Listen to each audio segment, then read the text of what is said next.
এই ভিডিওটিতে একটি পারফর্মিং আর্টের মাধ্যমে বোঝানো হচ্ছে মানুষকে সাকসেসের চূড়ায় পৌঁছাতে গেলে ঠিক কতবার পড়তে হবে আবার কতবার উঠতে হবে। এবং ভিডিওটি নিজেই অনেক কিছু বলে দেয়, আমার আর আলাদা করে বলার কিছু প্রয়োজন নেই, তাও আমি বলছি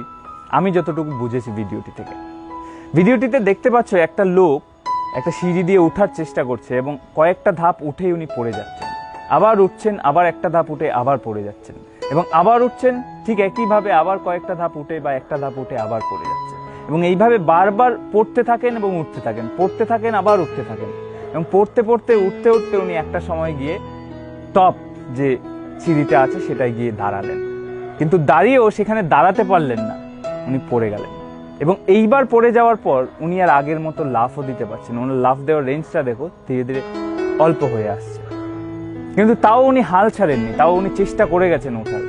ওঠার চেষ্টা করতে করতে ধীরে ধীরে ধীরে ধীরে নিজেকে পুশ করতে করতে করতে করতে করতে করতে উনি টপে আবার পা রাখলেন, আবার পড়ে গেলেন, আবার পা রাখলেন, আবার পড়ে গেলেন। এইভাবে পড়তে পড়তে উঠতে উঠতে উনি এক সময় গিয়ে ওই সিঁড়িটায় স্টেবল হয়ে দাঁড়াতে পারলেন।